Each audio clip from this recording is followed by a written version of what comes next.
Welcome to Dementia Friendly Prince George's County, Maryland, Northern Sector webinar series for caregivers.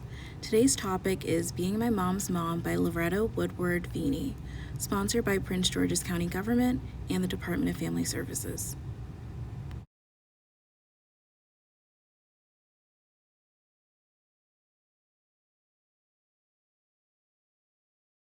I am thrilled to be here with you tonight. I am a proud member of the folks who get together every month to talk about dementia, the action team of Northern Prince George's County, and I'm so proud to be part of that work and how we try to help the community deal with this really devastating disease. So thank you. I want to welcome all of you to Being My Mom's Mom, and just my perspective of my 16 years with my mom, Doris's dementia. And as I get started tonight, I always dedicate this presentation to my mom, but I also tonight want to give a big shout out to Mary Salter. She is probably one of the best caregivers in the United States, and she has the unfortunate responsibility at the moment of saying goodbye to her son, who has Alzheimer's. You're never supposed to bury your children, and certainly not with this designated disease, devastating disease. So Mary, we love you, and prayers and hugs to you and your family as you go through this terrible time. And we love Brian too. All right, so what we're going to do tonight is talk about the different things that we can do as caregivers to make it through this journey. And this quote is up on the screen because, man, the minute the doctor says you are in the beginning stages of dementia, which happened to us in May of 2006, and you know that's coming. You've seen the signs, you know what it is probably, but then when you hear it, that's something else, entirely. So my mom says, "Oh no," and that's bad, isn't it? And we were holding hands, and I said something like, "There are worse things," and my mother just blurts out that quote that you see on the screen: "Other than dying, what is worse than not being able to remember anything or anyone?" And, for those of you just starting out on the journey, one of the things I can say is, one of the things that we try not to do with this disease is never overpromise. And because this disease is vastly different for every individual that has it, we certainly don't know what to predict how this is going to go. So the only thing I felt I was in control of to help my mom was to say, okay, I don't know what's going to happen on this journey, but whatever it is, we're going to have some joy. And she said, okay. And then it was on, as the kids like to say. And, I was very comfortable with, that promise. And I learned some amazing lessons, right from the beginning. And the first lesson, I learned was caregiving. If you're going to do that role, forgiveness is absolutely mandatory. You have to forgive yourself. We have all this guilt and things. I'll say more about that in a minute. But we have to forgive, others, especially for the stupid stuff people say. Like when your parent forgets who you are, and they always say, "You know who that is." No, they don't know who you are after a while. And you also have to forgive yourself for things left undone. And I speak at a lot of churches, and one of the things that they want to know about is this story. And the picture you see on the left, every family has secrets. And so the picture you see on the left is my mom and dad in 1949. My mother had told us there were no pictures of their wedding, but as you can see, there's at least one, and it's right there. And so I don't know what the big secret was, but there you go. Well, fast forward 10 years. Who do you think that is in the middle? Woohoo! That would be me. And I had the amazing pleasure, I guess, to be born in a blizzard. So I was born in my grandparents' house accidentally. My mother thought she had indigestion. And when she realized it was not indigestion, by the time she realized that, I was out. So that's kind of cool, being delivered by your dad. How cool is that? And then when the blizzard was over, my dad went to the store, supposedly to get bread and milk, and he did not return. Now, I had a 30-some year, almost 40-year career in security. Did my last stint within Homeland Security, and I spent most of in the early adult life searching for my father. My mother watched all that, and didn't want to answer a lot of questions about my dad, where he went, and all these things. Well, fast forward to 2011, and my Aunt Franny, who was the keeper of all secrets in our family, was in a nursing home. And at the time, my aunt thought she was dying. So she told me the family secret, that it was my mother who kept my sister and I from having a relationship with our father. Now, I was shocked by this news. I remember falling on the floor, rolling around, crying, all that. And then I got up. And I got up because by then, my mother could not have a conversation about all the questions I had. What were you thinking? Why would you do that? And so I had to instantly forgive her and get up off that floor and move on. All the questions I had, I was never going to get an answer to. And so a lot of times when I speak at churches, they want to know, a lot of people ask, are not afraid to ask, oh man, you must have hated your mother. I didn't hate her. I would have wanted to know why she thought that was a good idea. It turns out, long story short, it is in the book. Long story short, my dad was gay, and my mother then thought that was reason enough for him not to have a relationship with us. So there you have it. But, I think as time goes on, you just kind of dealt with it. I had to accept the fact. We have to accept a lot of things, particularly with this disease. So you had to accept the fact that you were never going to get that answer to your questions. And so you have to forgive different things every day. I used to say my mother was kind of different every day as the disease progressed. So I just loved whoever she was that day. But forgiveness really is mandatory. And, I mentioned the guilt. There's a lot of guilt. Wow, with this disease, a lot. Oh, I didn't get mom or dad in the shower today. Okay, well, there's only 24 hours in the day. No matter how much we want there to be more, we probably shouldn't want more or do more than that anyway, because then we'll have burnout. So, whatever you get done in a day when you're caring for other people, be proud of that. Yay, today she didn't throw her food on the floor or curse at me or throw something or all of that. Just celebrate all the little things. And I'll say more about that as well. I think one of the greatest things of guilt that I had is during COVID.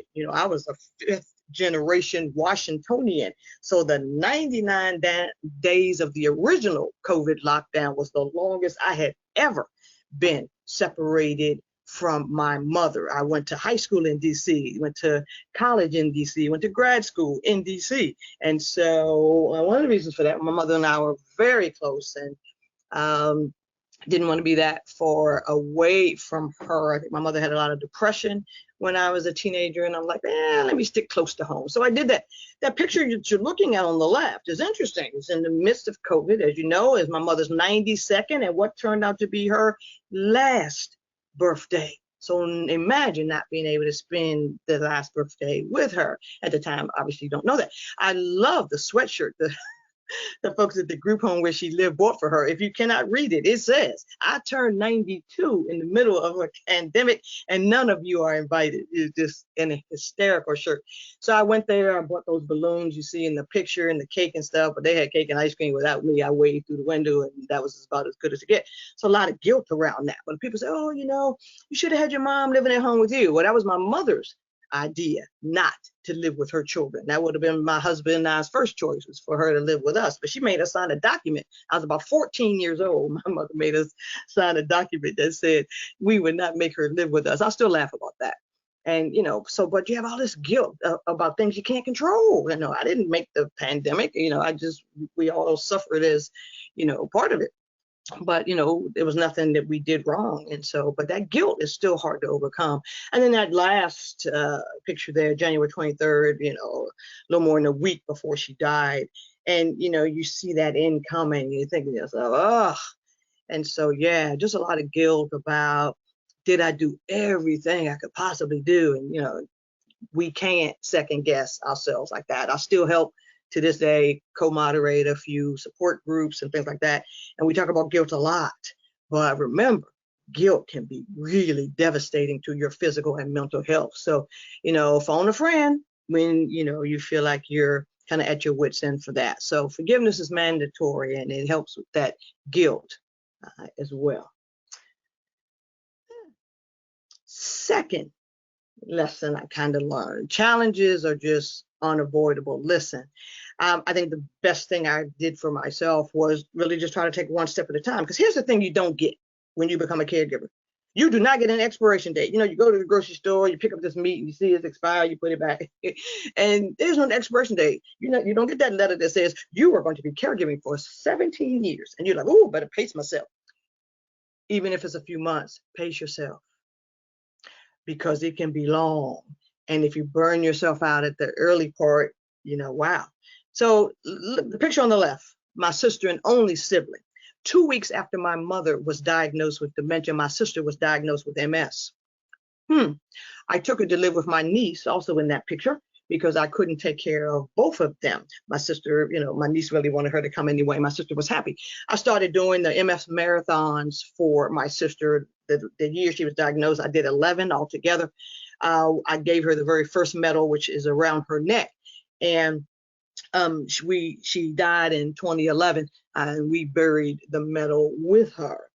And, one of the things that was so devastating about that, we called 2006 the trifecta, because not only did I have the MS diagnosis for my sister, the dementia for my mom, but my mama's baby sister, who's 19 years younger, her and my sister were only 3 years apart. I thought my aunt would help us with caregiving, but she got diagnosed with stage 4 colon cancer in the same month. And they said she would live 6 months, and so she died. So that narrowed the pool of caregiving for my family. So that 2006 was one heck of a year for us. So, you really had to pace yourself, kind of through that too. And you could be the best caregiver in all of the world, yet accidents still happen. In 2020, my mom had a fall and broke her clavicle and 4 ribs. They thought she was going to have surgery. Here's what was devastating and a lot of guilt about that. Whenever there was a fall in the group home, you had to take them to get x-ray. When we went to get x-ray, they said nothing was broken. I took her back to said group home with said paperwork that said nothing was broken. And then when the real bone doctor looks at it, he says, oh, you need to get her to the hospital right away. She broke her clavicle and 4 ribs. Really? 4 days later? Really? So yeah, you have to pace yourself about how mad you are when things go wrong too, because things will go wrong. So just pace yourself. I try not to get too bent out of shape. She looks fine, as you can see in that picture. She's still playing with her little Lego. That's a long story. And as you heard in the introduction, but again, all kinds of things are going to happen that will challenge us. And, we just have to deal with it. Don't get too high, don't get too low. You'll hear me say that at the end of this as well. December 30th, that was a tough day. Tough day. That was the first day we realized that she is not going to be able to chew and swallow, full meals anymore. So what you're looking at, she's watching herself on Good Morning America, which is really kind of funny because she's paying such close attention to it. But you see next to that, my phone is what looks like milk. It is Ensure. And she started to have some pretty significant choking issues. As you know, that is usually how this ends. And so listening to my mother choke was mind-blowingly devastating. And so I welcomed the Ensure. She seemed to be just fine with it. You can see how content she looks there. She doesn't seem to be really fazed by it at all. And nor did she ask for anything to eat. So sometimes we have this big reaction to things that they don't have. And so just know that all kinds of challenges, all kinds, behavioral, all kinds. And so don't try to take on too much. That whole multitasking, that ain't really good in caregiving. Let me say that. So try to take one step at a time. Okay, if that makes sense. So let's look at a few of the things.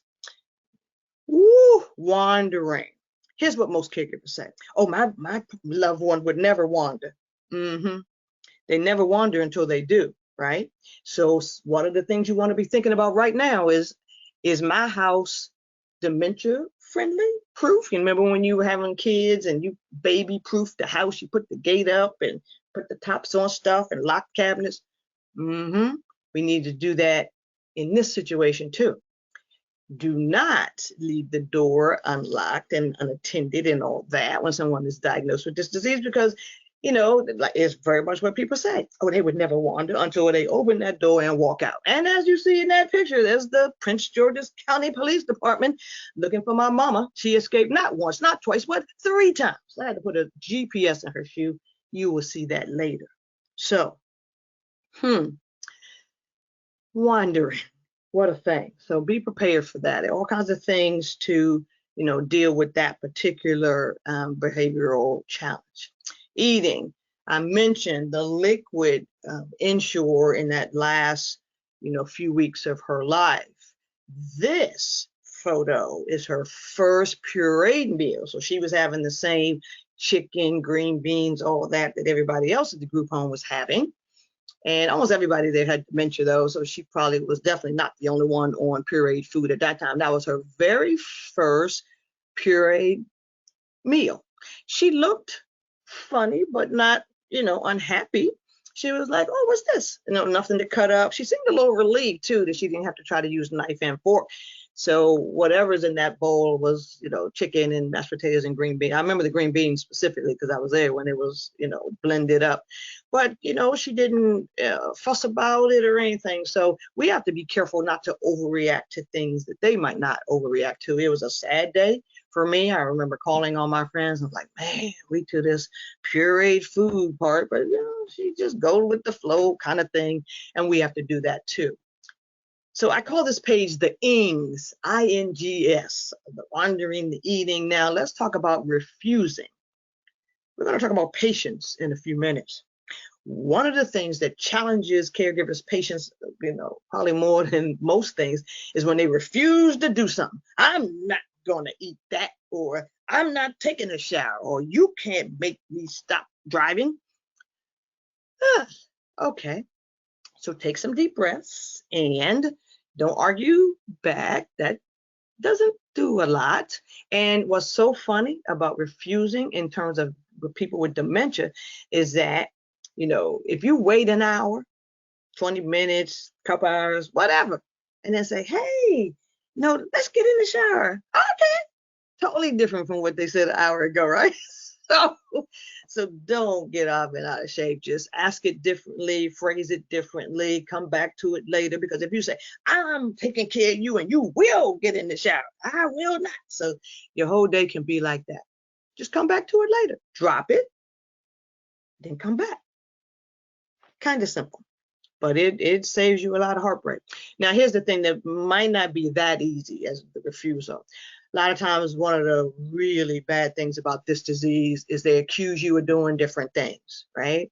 You stole my pocketbook. You took my whatever it is, diamond ring. You slept with the next door neighbor. Okay. So that did come up in the group home a few months ago in a group home, and came up with a support group meeting where, you know, somebody accused their spouse of sleeping with the next door neighbor, which, you know, he knew he had not done.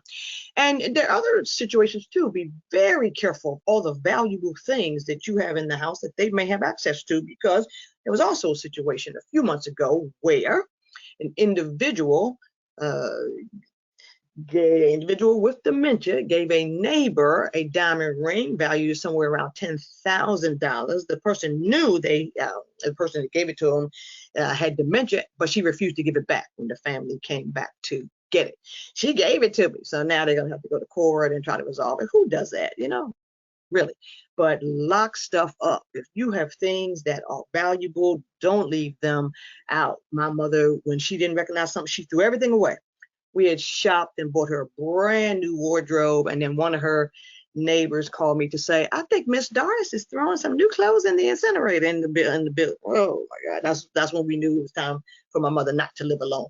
And so, you know, once they throw something away, you know, just you can't get it back. Somebody asked me, the New York Times, I believe it was, asked me to give them some pictures of me and my mom playing with Lego bricks when I was a kid. I said, I'd love to show you the pictures, but my mother threw away 5,000 pictures or so of me. I had her high school yearbook and some other things that were important, but those boxes of pictures, once she didn't know who I was, she tossed them right in the trash. So that last bullet on there says duplicate any items that they lose a lot and have several available. That picture of purses is just hysterical, because my mother would scream and yell, "You stole my purse!" And I mean, it was heartbreaking, because we were all just like, "We didn't take it." And so what we decided to do, I had gone to an Alzheimer's Association thing, I think, and years and years ago, and they said, "Well, make more, have items all around the house." I was like, "Oh, that's a good idea." So we took our non-driver's ID card, photocopied it, laminated it, put it in all the purses. And we have different colors and sizes of purses. We put them all over the house in the trunks of the car. So when my mother started screaming, "Where's my purse? You stole my purse," then you would whip out the purse, and she would open it up and look in and see her little ID card. And she's like, "Okay." And then she was all better. And the neurologist said that they still want to have some control over their lives. And if we take their wallet or their purse or whatever, or they put it somewhere and they can't find it. So I loved the idea of having duplicate items around. Did the same thing. My church had done some renovation, and I had all these extra keys. And, I did put all these 5 or 6 key rings at the dollar store, put several keys on each one. Didn't go to anything, but she wanted to have some keys that were hers. And whenever she started to yell, we gave her a set of keys. So if that can help you at all deal with some of these accusations and things and make your life better, that would be awesome. So, the challenging part about this disease as it progresses is that how you communicate with them has to change as well. In that happy picture there, you can see the best caregiver ever, Janet, who was the head caregiver at the time at the group home where my mom lived. And we always had a positive mood. Me and Janet were a team, and we did the positive thing. But one of the things that was difficult as the disease progressed, my mother's name was Doris, as I said. Also in that group home was Dolores and Dorothy. So imagine starting the sentence with D, and they all turn around. So wait until the person acknowledges you. So, Miss Doris, wait. When Miss Doris turns around, then you start to talk. Don't say, "Miss Doris, go over there, put that cup on there and bring me that bowl." What? She lost you at Miss Doris, all right? So wait until they turn around. This picture was taken by the Washington Post. And the photographer who took that says, "Wow, when you look right into your mother's eyes, her demeanor, everything comes right back." That is true. Absolutely true. And, once you get their attention, then you state whatever you need, clearly. But if you're asking questions, only ask questions they can answer. In the middle stages, don't ask, "You want eggs or cereal for breakfast?" Hello? They don't know what either one of those things are. Just put it down and they will eat it. And it's interesting because they forget a lot about things they didn't like, and all of that. So, but ask questions they can actually answer. And my all-time favorite, break instructions into steps. Oh my gosh, this is my mother's favorite doctor. She was a GP and not a neurologist. Once they get to the late stages, there's nothing a neurologist can do anyway. My mother loved this woman, and so we kept going to her. But one of the funniest things there's a lot of funny things with this disease. One of the funniest things that ever happened was what they call the Medicaid test. And there's a test that Medicaid requires every year. You get 30 seconds to go and touch a door and turn around and come back. And if you can't do that in 30 seconds or less, then they say you're a fall risk. So it's some, required test. Anyway, but because the doctor can't help the patient do it or repeat the instructions, my mother failed. So instead of saying, "Miss Doris, get out of that chair, go to the door and touch the door," and then allowed her to do that, and then turn around. And once she did that, they could say, "Turn around and come back now." And then she would come back. She'd have aced that test. But what happened instead was you can give one set of instructions. "Miss Doris, go tap that door, turn around and come back to your seat." And then she hits the little timer on her cell phone. "Okay, go." And my mother just sits there. And then my mother sees the panic look on her face. So she said, "Oh, you want me to go now?" And the doctor says, "Yes." So instead of going to the door, touching the door, and coming back to her seat as she was instructed, my mother opened the door, went through the door, and she walked so fast, she was halfway down the hall, and we were on the floor laughing hysterical. Needless to say, they rigged this test so my mother would fail, because if we had been able to break it down in the steps, she never would have failed. But to this day, we laugh about that. Everybody in the waiting room was falling because we had to actually run to catch Miss Doris. So when she comes back in the room, The doctor says, Miss Doris, you didn't go to the door and touch the door and come around, come back. My mother said, you said go, and I went. So there you have that. So, I mean, sometimes, on my saddest days at times, I can think of that story and just fall on the floor laughing. That's how funny it was. But you get the gist of how serious that can be when you cannot break instructions for them down into steps. I mean, we laugh about that thing because it is funny, but you can see why they can only take in a very limited information, and instruction at a time. So there you have that. So patience. If I was in the room with you, I would ask you for a show of hands. How many of you are patient people? Most people laugh when I ask that. Ooh, some people say depends on the day. Some people say depends on the person, which I totally get that. But take a look at this 6 things. You can read. I'm not going to read it to you. What I will say to you is one of the most important things I think we have to remember is the triggers. We are all triggered by something, okay? And so, I knew one of my triggers was getting to my mother's apartment when she still lived independently, calling her, saying, I'm downstairs, come on down. And then she forget that I called and wouldn't come down. So being late was a big trigger for me. So I built in 45 extra minutes when I had to pick my mom up. You see the difference in that. So it allowed me to be more patient. Okay, go 45 minutes early, park the car, go upstairs, get her, come back down. Easy, right? So find these kinds of ways to do that. Now, to change your attitude, seriously, I had to do that. I hated this disease with a passion for stealing my mom. Even early on, I just hated it. And I was like, okay, because I already said you don't know how long this disease is going to last. You can't be mad every day. So I had to change my attitude right away and focused on that joy I promised my mother we would have. So when we had those bad situations, she escaped or she fell down or any other crazy things that happened, I just visualized myself, as that 4th item says, facing the problem. Sometimes I would just visualize the whole day being over.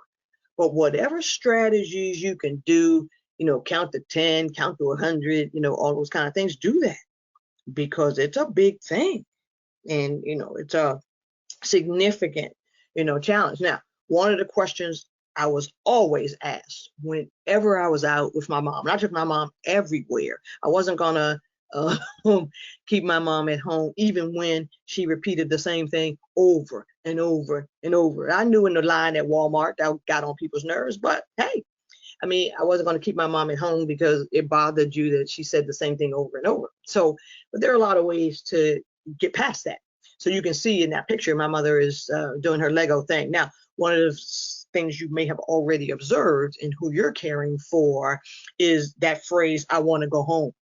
Now, Lego, luckily, does make a whole package of just doors and windows. And we made a whole lot of little houses. I'm looking at one right now that my mother made in 2014. And she would open the door and then there's a little Lego person in there. And she would say, I'm still in there. And not only did Lego help her find her words when she wanted to say something, but it also kept her busy enough and distracted her from repeating the same thing over and over. So not only did she not repeat the things over and over when she was using her Lego bricks, she didn't talk at all. And so find your Lego, whether it's coloring, whatever it is, to distract them from saying the same thing over and over and over. And like I said, when we were out in public, everybody would ask that. And, I never counted how many times people she said things, people would say that to me, oh my God, I learned so much from you in the line. Did you know how many times your mother asked you what the date was? And I would say, no, I didn't know that because I never counted what she said. But people would always say, oh, we learned so much from you. You never yell at your mother. You don't change your tone. You don't scream and holler. I really have learned a lot from observing you with her. Well, I'm happy that I could be an example for that. But, the one thing I always told people, the reason why I didn't yell at her or say, stop saying that, I just told you that, whatever it is because she was my mother. I wanted to respect her. And I just pretended like every time she said something, I pretended it was the first time she said it. That's how I dealt with that. But I do get how amazingly, thing that is. We also used a lot of old things. I'm 10 in that picture. That was the original cover of my first book. And is my sister on the other end, and I had about 700 photos on my phone that were from 1929 when my mother was born until the year she died. And so what that was able to do is that in the car, instead of getting her to say the same thing over and over, she could flip through all the pictures, some of whom I didn't even know the people in the pictures, I wasn't even thought about. So the pictures from the 1930s, just amazing. The people she could remember from back then. So just find something, whatever that is for you, but have different little tools, just like you had, when you would go out with your, baby, you would have the diaper bag and different pacifiers, the favorite one, the next favorite one. Do that same kind of thing when, repetition becomes a problem. Get something to really distract them in a way that will help you. Now, this picture is really challenging for me. So I'm going to use the word sundowning. For those of you who don't know exactly what that is yet, it is exactly as it sounds. There can be a lot of behavioral issues in the afternoon. Hold on a second. A lot of behavioral issues in the afternoon when the sun starts to go down. And what that does is, I guess the later it gets, the wilder their behavior can become. And so what you're looking at in that picture is, sort of a dementia simulation. It's called the virtual dementia tour. And they put these glasses on you and this set of headphones that are, blowing this white noise, they call it. And the reason for the glasses is that as the disease progresses, they have to turn their whole head to kind of, see you. So you don't want to come up from behind them and things like that. And then you're wearing the gloves to simulate neuropathy. So it's you walk into this quote unquote apartment and they give you a timer and they give you 5 instructions or so. And they send you into this room and you can see it's an apartment. And, I guess it was 2 minutes. It was the longest 2 minutes of my life. The woman shouting instructions at me and, I'm trying to say, shut up, I'm trying to do these tasks you gave me. And, I left that thing thinking, is this what my mother's every day is like? It was horrible. I got to my car and cried and cried and cried. If this simulation does not give you empathy, then there's something wrong with us.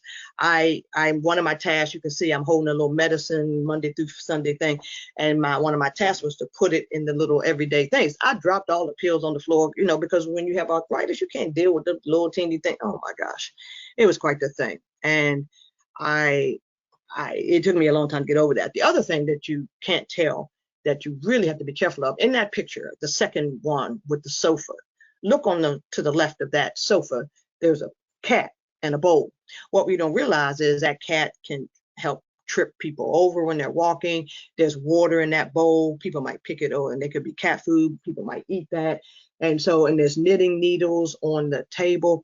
If, as the disease progresses, all these things can be weapons and dangers for them. So again, look at our houses and see what we need to lock up. In a support group, maybe 2 weeks ago, somebody was getting ready to clean the window. She was using yellow Windex. You know where this is going. She left it on the counter. Her husband thinks it's lemonade and he starts to drink it. Thankfully, she comes running back and, but again, gotta, put those kinds of things away. So this test, the virtual dementia tour is what it's called. And if you want to know what a day is like with dementia, it's a simulation you might not want to do, but it does get you, when sundowning is there, it does help you, have more patience because you know a little bit more about what they're going through. So that's a thing. Now, next category, preparation. Some people will say there's not a way to prepare for dementia, but there is. There are a lot of things I think you can do in advance. First thing is have family meetings. Now, and I would say that's for any preparation to know what people's last wishes are and all that. That picture, I am in my late teens in that picture. I'm on the front row next to my grandmother. That is the day. It was week or so before Christmas, that is the day we found out my grandmother had colon cancer. And we had a little family meeting. My grandmother says, I don't want anything. I don't want surgery. She thought she was so healthy at 90 that she could have, surgery and chemo and be just fine. That's how healthy she was. She ain't doing that. And none of us liked it. They gave her 6 months and she died. She was happy as a clam. And we got hospice and all that. My mother said, that's what I want. So we wrote all that down. But have these meetings where everybody can speak for themselves. There's my aunt, my sister, my niece. And, we, planned everything. But say what you want now to your loved ones. Have these family meetings. Who's going to do what for whom? When you do that, then there's not bickering when the caregiving starts and you the only one doing something and ain't nobody else helping. Right? That's a whole nother seminar, but okay. So during the family meeting, please point out where all the important documents are. When you get that call from the hospital that so-and-so is in critical condition and they might have to be put on life support, that is not the time to be running through the house to find the will and the DNR and all those things. Don't do that. No? I know our parents and our loved ones hate to talk about money with us. Either their mortgage debts, somebody just found out that their parents, somebody I know well, their parents had a second mortgage on the house that they knew nothing about. Now they're scrambling around trying to A, find a place for mom and dad to go, and B, how are they going to pay for that, second mortgage? So you don't want those kinds of shock in addition to all the other things that are going on, right? Preparation prevents problems. Know what the financial status is. Is it time for you to take over paying the bills? When you get that thing from the electric company or the cable gets shut off, you're like, oh, that might be the time you want to take over the banking. Or if you're afraid mom and dad could possibly be a victim of scams, please take some actions to protect that money so you don't have those problems. Everybody has these wonderful documents that help you have those difficult conversations with your parents. They have some great conversation starters. So whatever you need to kind of push you to that, do that. So, preparation prevents problems. So I had a plan. You're looking at him in that left-hand picture. If you know me well, and I do have some friends on this call, Tim and I were the best caregiving duo ever. We called ourselves Team Veney. That is the last picture taken of he and my mother. It was Mother's Day of 2016. And Tim did everything for my mother, drove her everywhere. I was still working at the time. So he would go to the group home, get my mama. He would drive her to the doctor's appointment. I would leave work, meet them at the doctor's appointment. I would do said doctor's appointment with my mama. And then I would go back to work. They would go to lunch and to the mall. They were inseparable. And I didn't feel like I needed a backup plan, right? And then 3 months after that picture was taken, Tim died while we were on vacation in New York. So, not only were we almost 9 hours away from home, which is the worst place to possibly be when someone dies, I had no idea how I was going to survive this. So the picture in the middle, love these folks. These are folks from my church. I go to St. Mark's Episcopal Church, Capitol Hill. And while I was still in New York, I wasn't leaving New York without his body. So we waited a week. And when I get back to DC, these folks had formed a support group just for me. Who has their own support group? They asked me to make a list of all the things that Tim had done for my mama, and each one of them took a thing. How's that for support, right? So have a backup plan. Didn't know I needed one, but I did. And that made my life so much easier. And, I was traveling and all that kind of stuff. So they would pop over and, do stuff with my mom, while I was traveling and all the stuff that Tim had done. Just crazy, absolutely crazy. So have a backup plan. Now, that family meeting that I talked about, look at that last picture. That was March of 2021. My mom was having all kinds of pains, and, they can't tell you about pain a lot, but she was groaning, and that's a clear sign. And so we, take her to the ambulance. They called the ambulance for her. I got a call saying, come over right now. I live a mile from Southern Maryland Hospital. I could have run down the hill to see what was going on, but I drive. I am told she is in liver failure and has days to live. I'm like, huh? And they had told me she was dying a whole lot of times, and she never did die. So I finally stopped telling family. But the funny part about it is that during COVID, the only thing they had in that room was the menu. So you talk about repetition. She read the menu about 1,000 times, and every time she read the menu, the food sounded better and better. But it was interesting. But here's why I didn't panic. My mother had already been very clear that she wanted hospice, and so I said two things when they told me she had days to live. I said, I want my mother to go back to the group home, like right now. And they said, do you want hospice? And I said, yes. The man showed up in 20 minutes, literally 20 minutes. And could I have made that hospice decision by myself that quickly had she not stated that's what she wanted? She didn't want to know. My family said, why is she in liver failure? She never drank or anything. I don't know. And I was never going to find out because my mother didn't want any tests or anything. When they said she was dying, just let her go. Okay. Well, of course, she didn't die. She lived 10 months, which we called the 10 bonus months. But anyway, hospice was absolutely fabulous. We'll talk about that in a few minutes too. So have a backup plan. So in terms of financial assistance, they're all the things. I don't want to read that to you. I'll give you two things that I would like for you to avoid. So the second item says waiver programs. I didn't know what the waiver program was when my mom needed some financial assistance.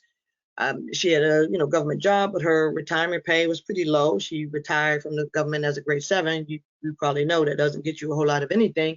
So when I finally found out what the waiver program was 3 years after her diagnosis, that's where they accept whatever limited income you have as full rent for wherever it is you live. Well, by the time 2009 rolled around, 3 years in, I put her name on the waiver list, waiting for to be in that program, and so that they could take her rent as full, pay. And we went from paying $500, $300, $400, $500 a month to $1,500 a month. So guess how long we were on that list? You give up? Okay, good. So when I put her on the list, there were 23,842 people on the list in front of us. 8 years, 6 months, and a few weeks, but who's counting, before I got off that thing. Now, when Tim was alive, that $1,000 a month, was easy. When Tim died, that was less easy. So by the time her name got to the top of the list, and I was paying $1,500 a month to help pay for my mother's care. And wow, I was never so happy to see the waiver program. But the main reason, I'm pretty honest about it, the main reason I wrote my first book, Being My Mom's Mom, was to pay for my mother's care. It was simple as that. Every book I sold, every speech I gave went to pay for my mother's care. That's the only thing I could think of to do. In terms of respite assistance, if you do not know what that is, that means, it means somebody comes to your house or wherever your loved one is and takes care of them while you go to the spa, to the movies, on the weekend retreat, on the cruise, whatever. There's even respite assistance on the cruise these days. They are dementia-friendly cruises, if you did not know that. Right before COVID, I was scheduled to speak on one and do some Lego stuff. It's just like a Disney cruise. You go and you drop your parents off, like you do in Disney. You won't see your kids again to the end of the trip. It's just like that. You leave your loved one with me, and you go to the spa and to the tour of Jamaica or whatever it is. So check out respite assistance if you need it. Check with, the wonderful people on this call who can help you out with respite programs, in and around the county. Okay, so please don't burn yourself out. There is help for you. So don't do what I did when I finally found out what the waiver program was and didn't sign up right away. Don't do that. Don't say, oh, I don't need that right now. Sign up for everything right now, because when you need it, it's going to be a long list. And don't do what I did. So sign up for everything, and then, you can do it. Legal documents. There's whole seminars you can go to on this. The only thing I will say about it is please be mindful of the person in the family that has the power of attorney. There's a medical part and a financial part, so make sure the right people have that, because that could be bad.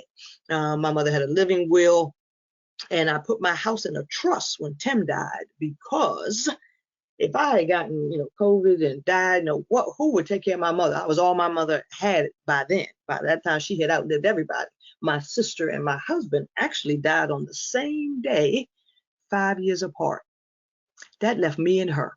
So I put my house in a trust, and so that if something happened to me, the sale of my house would pay for her care. I do have a stepdaughter, however, yeah, she might be at the mall and my mother might be homeless. And so, yeah, I put the house in the trust. When my mother died, I put it back for the kid and the grandkid to, get whatever I have. But that was that's a concern.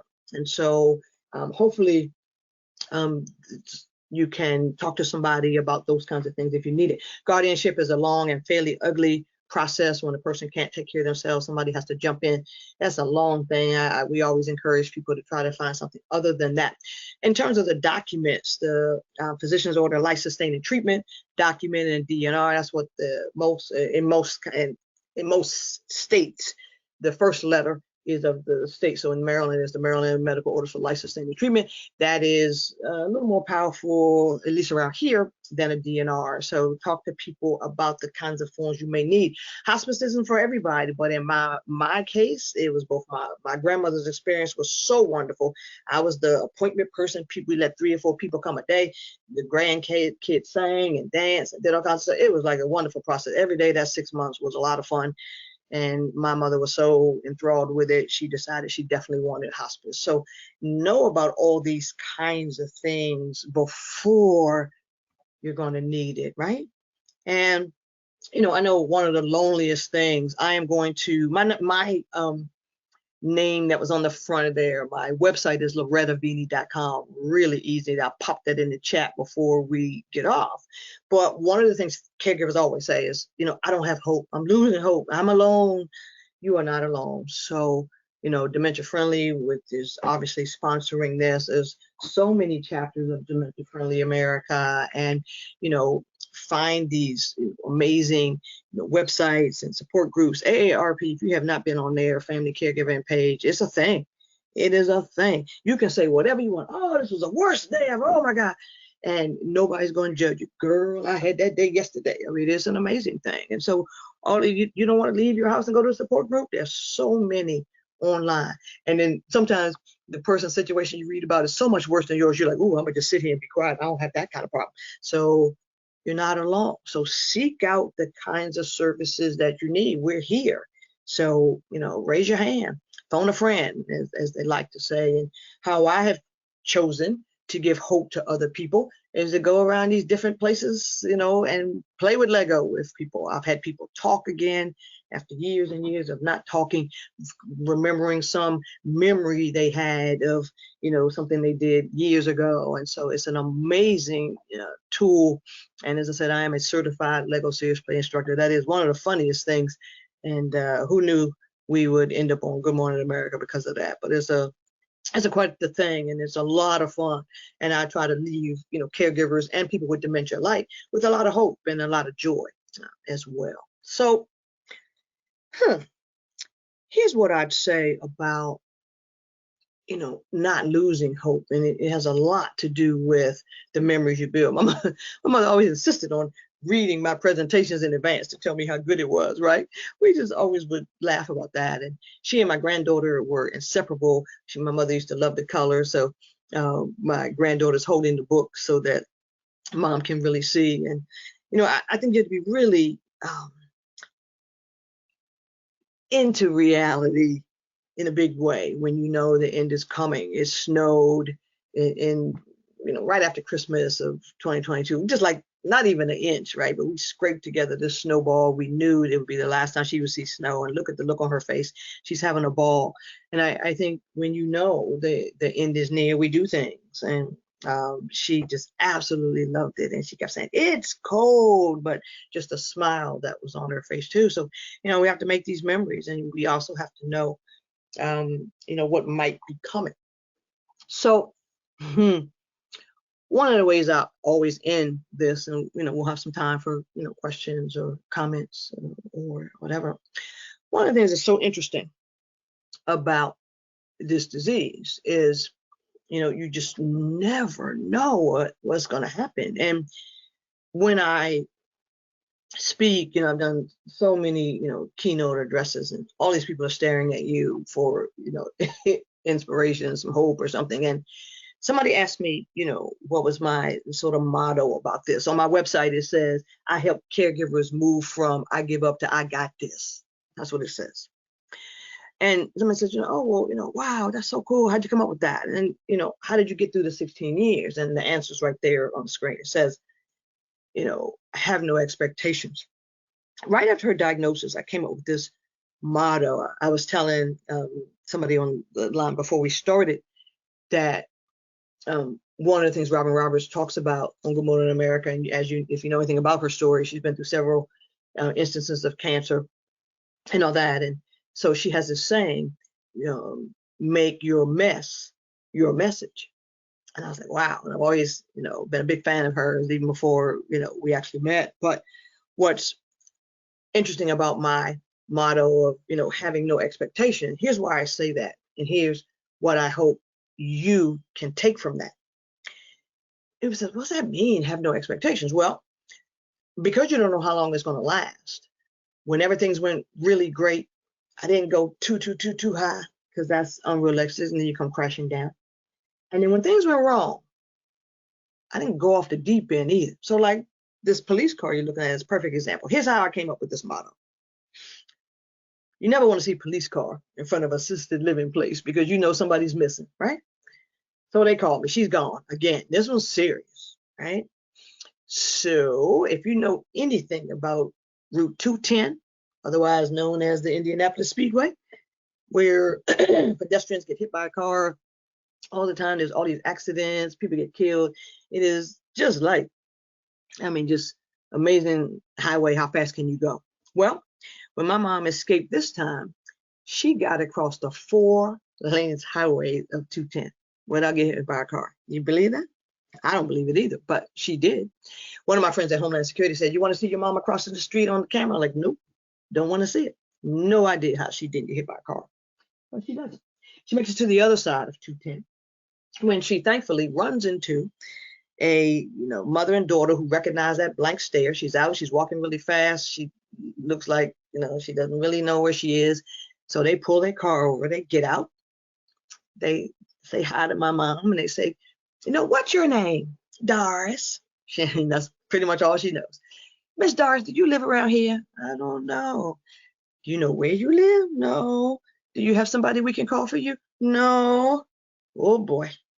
So they put Miss Doris in their car, right? It's warm outside. So they give Miss Doris a bottle of water and a cookie.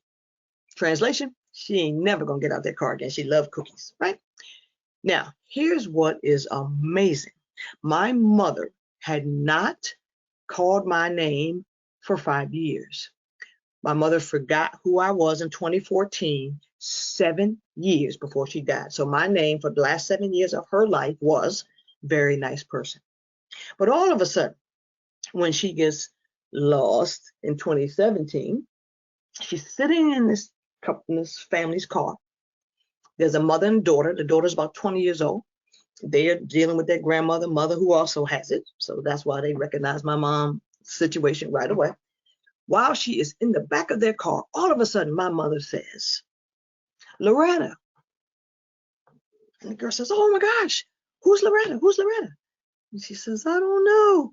So the daughter gets on her phone and she Googles Loretta in Maryland. First of all, who would do that? She does that. And that's what she gets. The Washington Post article about us that was done in 2016 and came out a couple of days after my husband died. The reporter had to go back in and say that Tim had died suddenly. Very amazing article. So she sees that article. My entire name is in that article. I go by Loretta Woodward Veney because my father didn't have any girls. So my sister and I both used our maiden name as well. So she sees my whole name. She gets on Facebook and she types in Loretta Woodward Veney and she finds me. And so she sends me this message. Hi, my name is Tiffany. I live in Fort Washington and I think I got your mama. What? What you mean you think you got my mama? And so meanwhile, they hadn't told me at the group home she was missing, but that's another story entirely. Now, here's the thing. People said to me, oh, I know you went over there and cussed the group home people out. No, I didn't. You know why I didn't do that? because I too had turned my head for a minute and my mother disappeared. In a Walmart, I'm trying to hold up some pajamas to see if they fit, and I turned around, my mom is gone. So why would I go over to the group home? It was a comedy of all kinds of errors that would never happen again. There's a picture of my mother sitting at the kitchen table eating a cookie right before she walks out. And then the nurse had to get up to do something, you know, some situation that could have never happened again. She gets up to deal with that. And when she comes back, my mother's gone. And so nobody could affect that. She had an emergency she had to deal with. And so she did that. And so why would I go over there and yell and scream and curse everybody out? First of all, she has to live there. That's the other thing we have to remember. When you curse out the doctor and all this stuff, these are people that still have to deal with your loved one. You can be stern and still get your point across. And plus, when I got there, everybody was crying. So what could I have said to, you know, make them feel any worse than they already felt? So just pace yourself. I asked what happened. They explained. I said, okay. The thing is now, let's just find her, which we did. I had to put a GPS in her shoe after that too, which was amazing. It was a little pricey, but it was worth every second that I could sleep at night. And so, you know, one of the things I learned from this situation was that you can't make this stuff up. How did I get my mother back on Facebook? Who knew that was a thing? That you could get your mom back on Facebook? And so that motto was born: have no expectations. Because, you know, your best laid plans for the holidays, you know, we just survived the holidays. And, you know, I was looking at so many, you know, Facebook posts about, you know, the person with dementia, and, you know, they were so unhappy. And then, you know, when the person with dementia is unhappy, everybody is unhappy, right? And so, you know, this whole pacing yourselves and not getting too high or too low, it keeps that balance for however long this journey is going to be. And so, you know, one of the things I hope, you know, I can leave you with is that this is one of my most favorite pictures of my mom. Is, you know, they kept telling me she was going to die, and so she got the Wonder Woman name because she just wouldn't die. So I got her the socks, which we buried her in, and the blanket. I got her the blanket first, and the socks when she was still here for Christmas. So 10 bonus months, as you never know. And it was, look at how regal she looked. She is just so, she was amazing. Still my hero, you know, to this day. And so, you know, I leave you with this. We have no idea what is on the road in front of us on this crazy journey with dementia, but capture all the things that you can control. You know, plan ahead, know where all the stuff is, you know, increase your level of patience, you know, forgive yourself and other people every day for the stupid stuff they say. And, you know, don't take what everybody says personally. Do you. Don't let people try to, you know, tell you how to be a caregiver, unless they send money. I only listen to people who send money. Just remember, LorettaVeney.com. That is my website. Whatever. You can send me an email. I'm gonna still do what I wish you all much success on your caregiving journey. And I hope I've given you a couple of things to think about and some strategies that may help you too. But whatever your journey is like, just know you are not alone. And I hope I have helped you to provide some things for you tonight. And thank you.